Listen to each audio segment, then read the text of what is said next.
अगर कोई अगर चले कोई प्रॉब्लम हुई तो। चलें जी, शुरू करें जी। आपकी काम की रिकॉर्डिंग हो रही है। मैं आपको ये बता रही थी कि हमारे पास दो तरह के कैनवसेस होते हैं।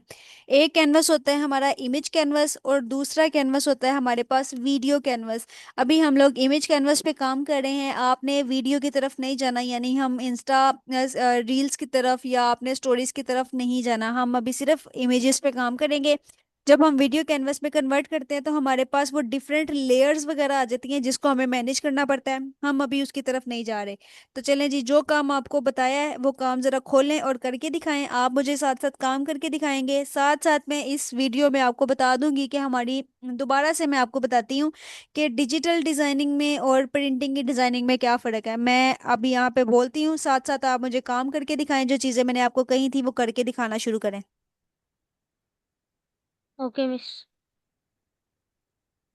अच्छा सर, हमारे पास दो तरह की हम लोग डिज़ाइनिंग करते हैं। पहली डिज़ाइनिंग हमारी होती है प्रिंटिंग की डिज़ाइनिंग, और दूसरी हमारी डिज़ाइनिंग होती है डिजिटल डिज़ाइनिंग। अब इन डिजिटल दोनों डिजाइनिंग। डिज़ाइनिंग में फ़र्क क्या है?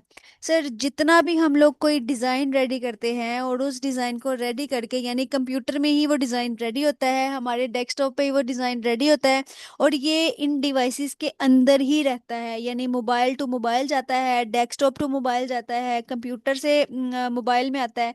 यानी जो भी डिज़ाइन है व्हाट्सअप टू व्हाट्सअप जा रहा है, हम लोग उसको बाहर नहीं निकलवा रहे, हमारी डिवाइसेस के अंदर अंदर ही रह रहा है। उन डिज़ाइंस को कहा जाता है डिजिटल डिज़ाइन। डिजिटल डिजाइन जो हम करते हैं उसका कैनवस हम लोग पिक्सेल्स में लेते हैं। पिक्सेल्स में हमारे पास डिफरेंट कैनवसेस होते हैं। हम अपनी नीड के मुताबिक कैनवस सेलेक्ट करेंगे, उसका जो यूनिट है उसको पिक्सल सेलेक्ट करेंगे और अपना डिजाइन स्टार्ट कर देंगे। डिजिटल डिजाइनिंग में आप मुझे काम करके दिखाएं साथ साथ। सर, जो ओके मिस। डिजिटल डिजाइनिंग की मिसाल इस तरीके से ले लें, मैंने अभी आपसे जिक्र किया था यूट्यूब थंबनेल की, हम लोगों ने मिसाल ली थी। जैसे एक थंबनेल है। अब थंबनेल क्या होता है कि जब भी हम लोग यूट्यूब पे कोई वीडियो डालते हैं तो उस वीडियो को डाल, सर मुझे काम करके दिखाएं, खेल के ना दिखाएं। इसमें आपको ये मैं खेलिए इसमें आपको ये दिखाया लंबा कर सकते हैं इसको। लंबा मेरे भी छोटा तो करके दिखाएं, पार्टी है। इसका कलर चेंज करके दिखाएं, इसमें टेक्स्ट लिख के दिखाएं, अलग से टेक्स्ट लिख के दिखाएं, उसको अलाइन करके दिखाएं, सब कुछ करके दिखाएं मुझे। मैं ये अंदर से टेक्स्ट नहीं खेल सकते, इसकी वजह से इधर से शेप लेके कोई सी चलिए जी, डिजिटल डिजाइन का बता टेक्स्ट। रही थी। यूट्यूब थंबनेल का मैं बता रही थी कि जो हमारे थंबनेल्स वगैरह होते हैं, हम लोग यूट्यूब पे कोई वीडियो डालते हैं और उसके साथ हम लोग उसको एक इमेज दे देते हैं कि ये इसके स्टार्टिंग पे लगा देना। तो जो थंबनेल डिजाइन हुआ वो कंप्यूटर में ही डिजाइन हुआ और कंप्यूटर में ही हम लोगों ने उसको यूट्यूब के अंदर डाल दिया। ऐसी डिजाइनिंग्स को हम लोग डिजिटल डिजाइनिंग कहते हैं। दूसरी तरफ आ गया जी हमारी प्रिंटिंग की डिजाइनिंग। अब ये प्रिंटिंग की डिजाइनिंग क्या है?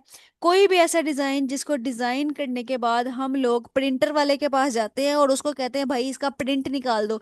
वो प्रिंट निकाल के हमें दे देता है, और वो वाला हम लोग फिर जो डिजाइन है वो जहां मर्जी यूज कर सकते हैं। तो इसकी मिसालें ऐसी हैं कि हमारे जितने भी बिल बोर्ड्स वगैरह लगते हैं, इसके अलावा हमारे जितने बैनर्स वगैरह होते हैं, और हमारे विजिटिंग कार्ड्स, हमारे बर्थडे कार्ड्स वगैरह आप डिजाइन करके निकलवाते हैं। तो ये जितनी भी चीजें हम डिजाइन करते हैं। मिस हम्म। मिस ऑल्सो जो आप कह रही थी ना कि वो जो इधर इधर से जाके ये जो आप इनको सिलेक्ट करके क्या कहते हैं अलाइन अलाइनमेंट जो अलाइनमेंट। पोजीशन है, हम्म। पोजीशन में जाके जब आप सेंटर करते हैं ना, इसकी कोई जरूरत नहीं है क्योंकि जब आप इसको ऐसे पकड़ते हैं ना, ये पर्पल लाइंस आपको मिडल में गाइड कर देती हैं। ऐसे वो नहीं है देखें। सर। हमारी जो अलाइनमेंट्स होती है ना, ये जो पर्पल बाउंड्री आपको नजर आ रही है ना, पर्पल बाउंड्री, इसके मुताबिक होती हैं। अब फर्ज करें आपने अपना जो चीज़ है, ये जो आपने ये जो कार ट्रक बाइक्स वगैरह लिखा है, इसको आपने कैनवस के सेंटर में करना है, कैनवस के सेंटर में। तो आप इसको उठा के लेकर जा रहे हो, ये सिर्फ इस शेप के सेंटर में जो पर्पल बाउंड्रीज या पर्पल लाइंस आप कह रहे हो, लाइंस आ जाती हैं, बेशक ही आ जाती हैं, लेकिन ये इस बाउंड्री के सेंटर में आ रही हैं। हमारा जो भी कैनवस है, अब आप इसके ऊपर लेकर आए, जरा कार ट्रक के ऊपर लेकर आए और छोड़ दें। चले, अब आप देख, सर कार ट्रक के ऊपर लेकर आए और छोड़ दें। चलें, अब आप ये देखेंगे कि हमारा जब हम कार ट्रक के ऊपर अपना एक कर्सर, सर आप कार ट्रक के ऊपर सिर्फ अपना कर्सर लेकर आए और उसको वहां छोड़ दें। मैं आपको कह रही हूँ कि अब आपने अपना कर्सर लेकर आए हैं, उसके ऊपर लिखा हुआ है कार ट्रक्स, बाइक्स। अब आप गौर करें कि इसके लेफ्ट साइड साइड पे भी काफी ज्यादा स्पेस है। हमारी ये पर्पल कलर की ना बाउंड्री आई है जिसके चारों कॉर्नर्स पे वाइट वाइट डॉट्स लगे हुए हैं, और पर्पल कलर की लाइंस आई हुई हैं इस कार ट्रक। अब आप ये देखें कि ये जो ऊपर वाली और नीचे वाली लाइन है ये तो बिल्कुल कार के भी बैलेंस आ रही है और बाइक्स के भी बैलेंस आ रही है, लेकिन हमारी लेफ्ट साइड पे भी ज्यादा स्पेस है, हमारी राइट साइड पे भी ज्यादा स्पेस है। अब ये इसने जो अलाइनमेंट करनी है ना, इसने ये नहीं देखना कि आपने अंदर टेक्स्ट क्या लिखा हुआ है सर, इसने ये देखना है कि आपकी बाउंड्री कितनी है। आपकी बाउंड्री अगर पर्पल यहाँ से स्टार्ट होके वहां तक जा रही है ना, तो किसी भी चीज के सेंटर में जाएंगे उसने कार ट्रक को सेंटर नहीं करना, उसने इस पूरी की पूरी पर्पल बाउंड्री को सेंटर करना है। चले जी, दूसरा सवाल फिर यहाँ आ जाता है। चले, मैं फिर भी यहाँ पे जाऊंगा वहां पे जाऊंगा, मेरी पर्पल लाइन हो जाएंगी, ये हो जाएंगी। अब मैंने जो पोजीशंस में आपको दिखा, पोजीशन पे क्लिक करें जरा। आप पोजीशन में देखें, हमारे पास सिर्फ सेंटर मिडल नहीं है, हमारे पास टॉप लेफ्ट है, टॉप राइट है, टॉप बॉटम है, और बॉटम डाउन है, जो भी है बॉटम राइट है, ये सारी हमारे पास ऑप्शंस हैं। जब हम लोग अपना एक, फर्ज करें मैं एक बाइक इसको राइट बॉटम में लेकर आना है, तो मैं किस तरीके से यहाँ पे, कैसे मुझे पता चलेगा कि ये राइट बॉटम में आ गया? ऑब्वियसली मैं यहाँ पोजीशंस में आऊंगी और इसको क्लिक कर लूंगी तो ये मेरा राइट बॉटम में आ जाएगा। बॉटम, ये बॉटम में आ गया, इसको राइट करें, राइट पे भी क्लिक करें, अब ये राइट चला गया है। अब ये राइट बॉटम कैसे चला गया है आप गौर करें, लास्ट।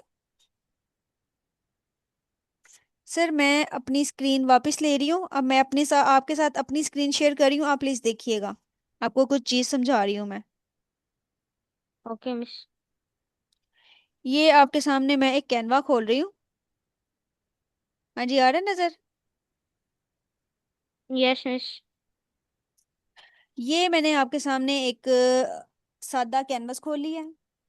कैनवस खोलने के अब जो मैं चीज़ आपको समझा रही हूँ ना, उसको अच्छे तरीके से समझिएगा। यहाँ से हम अपने कैनवस का कलर भी चेंज कर सकते हैं। ये मैंने कैनवस का कलर वाइट कर लिया है। अच्छा, अभी हमने क्या किया हुआ था, आपने यहाँ पे एक टेक्स्ट लिखा हुआ था, एक काफी बड़ा सा अपना एक ऐसे टेक्स्ट लिया हुआ था, और इसके अंदर आपने लिखा था कार स्पेस मिस बाइक। मैंने ऐड अ सब हेडिंग लिखा था। चलें, कुछ भी लिखा था, मैं आपको सिर्फ समझा रही हूँ कि आपने क्या किया था। कार, बाइक, और साथ में लिख लेते हैं मोटर। ऐसे ही 3 लफ्ज आपने मिस लिखे। अभी मैंने आपको सारी चीजें बताई, दिखाई भी नहीं थी जो आपने मुझे करवाई हुई है पिछली क्लासों सर से। अभी हम सीख लेते हैं, जो चीज जहाँ पे आ रही है वो तो पहले सीख लें। अब यहाँ पे एक पॉइंट मुझे नजर आ गया आपको सिखाने के लिए, पहले उसको समझ लें। अब आप कहते हैं कि मैं जब इसको ऐसे करता हूँ तो मेरे पास पर्पल लाइंस आ जाती हैं, पर्पल बाउंड्रीज आ जाती हैं, मुझे पोजीशन में जाके इसको सही करने की जरूरत नहीं पड़ती। अगर मैं कहती हूँ कि मुझे, चले ठीक है, ये सेंटर में आप ला रहे हैं, आपको पर्पल लाइन आ गई है, ओके जी ये सेंटर में आ गया, लेकिन मैं कहती हूँ मुझे ये जो है वो राइट बॉटम में चाहिए। अब आप राइट बॉटम में कैसे करेंगे, लेकर आए, कहाँ पे आई है लाइन? कोई लाइन नहीं आई। तो इसका मतलब है कि लाइंस हर जगह काम नहीं आती। ये आपके सवाल का जवाब है।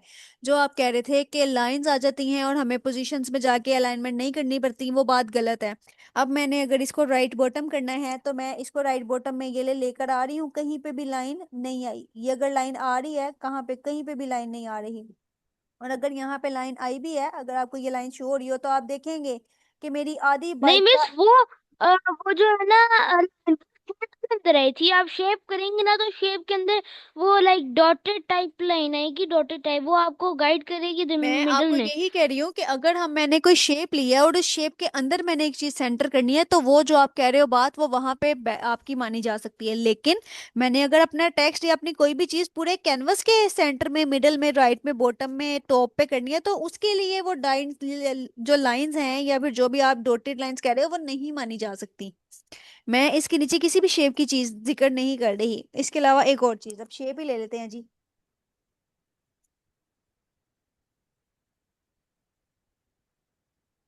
ये ले जी, मैंने इसके नीचे ले लिया एक शेप। इस शेप को मैं कर लेती हूँ बड़ा।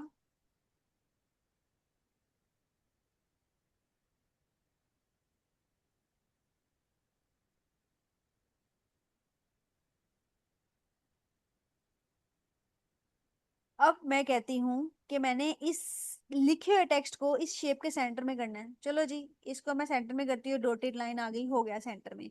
लेकिन अब मेरी नीड ये है, मेरे एड की नीड या मेरे डिजाइन की नीड ये है कि मैंने नहीं करना इसको सेंटर में, मैंने इसको लेके जाना है यहाँ पे कॉर्नर में। तो बताओ कौन सी लाइन आई जो मुझे पता चलेगा ये कॉर्नर में चला गया। मैंने इसको लेके जाना है आधा ऊपर आधा नीचे, तो कौन सी लाइन आई जिसने मुझे बताया कि ये आधा ऊपर आधा नीचे चला गया? कोई लाइंस नहीं आती। हाँ ये इसके लिए ठीक है कि अगर आपने इसको सेंटर और मिडिल करना है तो ये मेरे पास डॉटेड लाइंस आ गई हैं, मैंने इसको सेंटर और मिडिल कर लिया। लेकिन अब मेरी नीड ये है या क्लाइंट की नीड ये है या मेरे डिजाइन की नीड ये है कि मेरा ये जो टेक्स्ट है ये मैंने टॉप राइट पे करना है, टॉप राइट पे। तो अगर मैं यहाँ पे इसको अपने डिजाइन को यहाँ पे लेकर जा रही हूँ टॉप राइट पे, तो मेरे पास कोई लाइन नहीं आ रही जो मुझे बताए कि ये टॉप राइट पे चला गया है। यहाँ पे मैं आई हूँ, मैं क्या करूंगी, सिंपल इस टेक्स्ट को क्लिक करूंगी, पोजीशंस में जाऊंगी और यहाँ से इसको टॉप लेफ्ट कर लूंगी, टॉप लेफ्ट, तो ये टॉप लेफ्ट हो जाएगा। अच्छा यहाँ पे एक मेन बात जिस वजह से मैंने आपके साथ अपनी स्क्रीन शेयर की थी, ये भी मैंने आपको बतानी थी। अब आप देखेंगे, गौर करेंगे कि मैं इसको यहाँ से लेफ्ट करने की कोशिश कर रही हूँ लेकिन ये लेफ्ट नहीं हो रहा। ये क्यों नहीं हो रहा? आप देखें इसकी जो बाउंड्री है, इसने इस बाउंड्री को लेफ्ट के साथ टच कर दिया और यहाँ से इस बाउंड्री को ज्यादा स्पेस छोड़ दिया। अब अगर मैं इसमें राइट पे क्लिक करूं तो आप देखेंगे कि इसने इस बाउंड्री को राइट के साथ क्लिक कर दिया और यहाँ पे मेरी स्पेस है। तो इससे क्या चीज साबित हुई कि हमारी जो अलाइनमेंट्स होती है ना, इस पे डिपेंड मिस। नहीं करता कि सेंटर में क्या लिखा हुआ है, हमारी अलाइनमेंट्स डिपेंड करती हैं कि हमारे पास ये बाउंड्री कितनी है। अब अगर मैं यहाँ पे क्लिक करके इस और बाउंड्री मिस, को, इसको क्या कहते हैं? मिस, इसको क्या कहते हैं? ये जो है राइट लेफ्ट, इसको अगर आपने लाइक इन बटन से आप मतलब हटा नहीं सकते। अगर आपने वापस मिडिल में करना है, आपको इधर इस बाउंड्री से, इससे क्या कहते हैं, इससे पकड़ना पड़ेगा वापस। इधर कोई बटन नहीं है, उसको क्या कहते हैं, राइट या लेफ्ट से रिमूव है करने से, बटन, ये या देखें, वापस मिडिल में वगैरह जाने के। है बटन, ये लें, इसको सेंटर कर लें, मिडिल कर लें, हो गया सेंटर मिडिल में। ओ, ये यहाँ से सेंटर में हो गया, सेंटर यहाँ से मिडिल, मिडिल। हमारे पास सारी ऑप्शंस मौजूद हैं। आप सेंटर में कर लें, मिडिल में कर लें, यहाँ से हो गया। मुझे लेफ्ट पे चाहिए, ये ले मैं लेफ्ट पे मिस, मिस, सेंटर मिडिल का काइंड ऑफ सेम मीनिंग नहीं है? सर सेंटर का मतलब ये होता है कि लेफ्ट राइट से सेंटर में आ जाए। मिडिल का मतलब ये होता है कि ऊपर और नीचे से सेंटर में आ जाए। ठीक है। ओके। सेंटर का मतलब ये है कि लेफ्ट और राइट से ये सेंटर, अब देखिए ये यहाँ पे पड़ा हुआ है ना, इसको जस्ट अगर मैं मिडल करूंगी ना तो ये ऊपर नीचे से मिडल में आया है, ये लेफ्ट राइट से मिडल में नहीं आया, लेफ्ट राइट से सेंटर में नहीं आया। ये आपको पता चला सेंटर और मिडल का फर्क? Yes miss. कि जब ये मेरा ऊपर था, मैंने इसको अब देखिए मैंने इसको जस्ट सेंटर पे क्लिक किया तो ये लेफ्ट राइट से सेंटर में चला गया, ऊपर नीचे से ये अभी भी बैलेंस नहीं है। अब अगर मैं इसको मिडिल भी कर दूंगी तो ये ऊपर नीचे आगे पीछे से मेरा इस पूरे कैनवस के सेंटर में चला गया। हम लोगों ने अगर किसी भी चीज को अलाइन करना है तो उसकी बाउंड्रीज इतनी बड़ी नहीं होनी चाहिए, हम उन बाउंड्रीज को छोटा करेंगे पूरे टेक्स्ट के बराबर। अब मैं इसको जस्ट लेफ्ट करूंगी तो अब देखिएगा, और लेफ्ट करके टॉप करूंगी तो ये मेरा टॉप लेफ्ट चला गया। आप देख रहे हैं मुझे कुछ भी करने की जरूरत नहीं पड़ी, मैंने जस्ट उसकी जी। बाउंड्री को, पहले मेरी बाउंड्री ऐसे थी, मैंने उसकी बाउंड्रीज को यहाँ पे आई हूँ मैं, यहाँ से पकड़ के मैंने उसकी बाउंड्री को पूरा पूरा कर दिया है। और जहां मर्जी ले जाए। अब मैं अपनी पोजीशन में जाऊंगी, मुझे ये टॉप लेफ्ट पे चाहिए तो मैं पहले तो इसको टॉप पे लेके जाऊंगी फिर लेफ्ट में लेके जाऊंगी। ये ले जी, टॉप लेफ्ट में मेरा एक टेक्स्ट आ गया। ठीक है। आगे सीखते हैं जी, अगली चीजें सीखते हैं। अब ये आपका होमवर्क ये है कि जितना काम मैंने आपको पहले करके दिखाया था वो आप मुझे अपना होमवर्क में करके दिखाएंगे। नेक्स्ट क्लास स्टार्ट होने से पहले आप वो सारा काम बना के रखेंगे, मैं लाइव आऊंगी, मैं आपका काम चेक करूंगी, जो भी गलतियां मैं आपको लाइव बताऊंगी। अभी फिलहाल हम आगे चलते हैं, क्लास खत्म करके होने कैसे में दिखाऊं? 10 मिनट रह गए हैं। मिस, मैं आपको वैसे आपको मैं करके दिखाऊंगा, मैं तो रिकॉर्ड तो नहीं कर सकता। सर मैं ये कह रही हूँ कि फर्ज करे, फर्ज ये मैंने डिजाइन पहले का बनाया था, अभी मैं आपको दिखा रही हूँ ना, जी समझ गए? मिस। आपने मुझे सिखाया था और मैंने बना ली और मैंने आपको दिखा दिया। अभी जो भी गलतियां हैं मैं आपको इसमें बता दूंगी कि आपका ये बैलेंस नहीं है, ये बैलेंस नहीं है, आपका बुक नाउ बैलेंस नहीं है, फिर मैं आपको बता दूंगी सारा। आप करके रखना, आपकी स्क्रीन में से शेयर होगी, आपके डिजाइन ऑटोमेटिकली मेरे पास आ जाएंगे। Okay miss. अच्छा जी, हमारी क्लास खत्म होने में सर 10 मिनट रह गए हैं, अगली चीज सीखते हैं। अच्छा यहाँ से आपको अलाइनमेंट्स भी मैंने सिखाई थी। अब हमारे पास अगली चीजें मैं आपको सिखाती हूँ कि हम लोगों ने किसी भी चीज को या हम लोगों ने जो टेक्स्ट वगैरह लिखा हुआ है इसको स्ट्रोक कैसे देनी है। स्ट्रोक का मतलब होता है आउटलाइन कैसे लगानी है। ये किस केस में जरूरत पड़ती है कि अगर ये देखिए मैंने आपको कहा था कि हम कभी भी डार्क कलर के ऊपर डार्क कलर नहीं लिखते। तो अगर मेरे पीछे बैकग्राउंड का कलर भी डार्क है, मैं आपको यहाँ से करके दिखाती हूँ, ये ले जी। बैकग्राउंड का कलर था मेरा ये dark green colour, bottle green colour, और ऊपर जो मैंने टेक्स्ट लिखा हुआ था ये भी ब्लैक कलर का था। ये क्यों था? ये मेरे डिजाइन की नीड थी और मेरे कस्टमर की डिमांड थी कि भाई मेरा ये, हम लोग लोगोस पे भी डिपेंड करते हैं ना हमारा डिजाइन किस कलर का होगा। अब मेरे जो डिजाइन मैंने रेडी किया है उसकी नीड भी यही है कि मैंने बेस यही लगानी है और ऊपर का टेक्स्ट यही रखना है। और जो मेरा कस्टमर है उसकी डिमांड भी यही है कि मेरा बेस यही रहेगा और टेक्स्ट भी यही। अब अगर हमारे पास मजबूरी आ गई है कि हमारा टेक्स्ट भी यही है और बैकग्राउंड भी ये, तो हम क्या करेंगे? टेक्स्ट पे क्लिक करेंगे, ये आपके यहाँ पे लिखा हुआ है इफेक्ट्स, इफेक्ट्स पे क्लिक कर लेंगे। हमारे पास डिफरेंट तरीके के इफेक्ट्स आ जाएंगे इस टेक्स्ट को प्रोमिनेंट करवाने के। ड्रॉप है, ग्लो है, इको है, ये बाकी सारे हमारे पास टेक्स्ट हैं। आपने, मैं फिलहाल आपको ये आउटलाइन यूज करके दिखा रही हूँ, आप कोई भी यूज करके देखिएगा। आउटलाइन पे मैं जा रही हूँ, आउटलाइन पे मैंने क्लिक किया। अब जिस कलर की हमारा टेक्स्ट है उससे ऑपोजिट कलर की आउटलाइन लगेगी।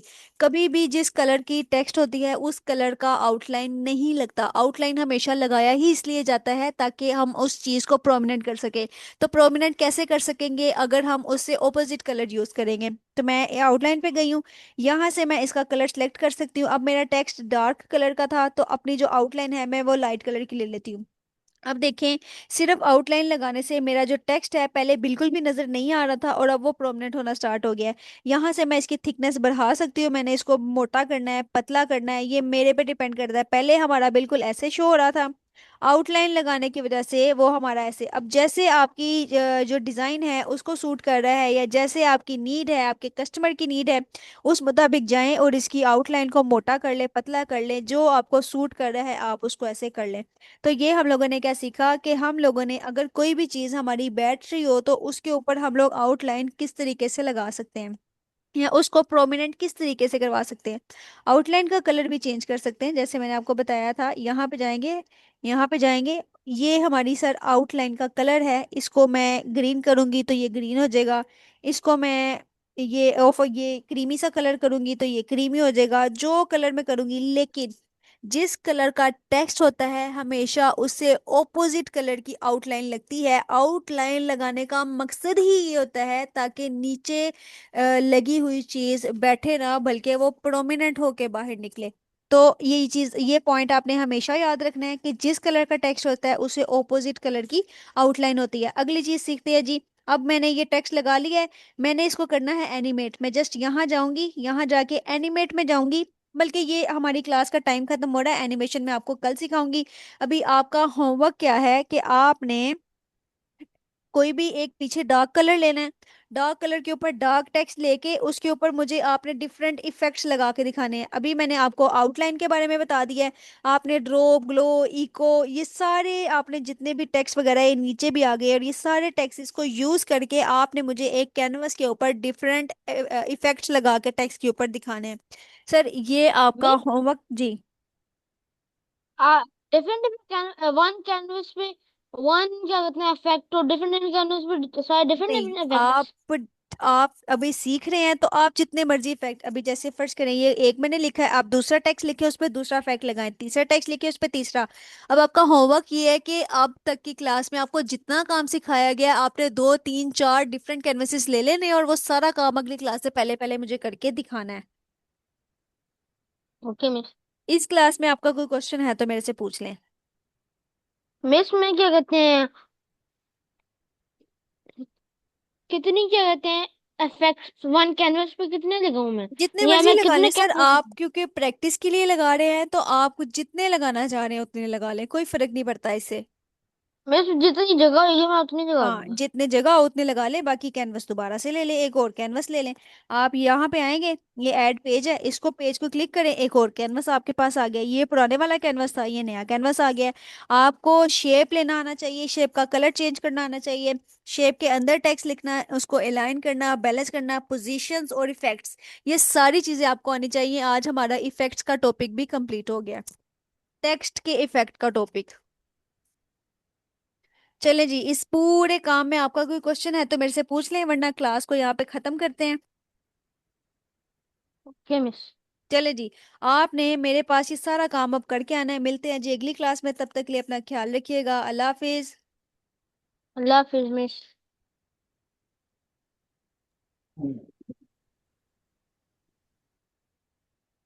अच्छा।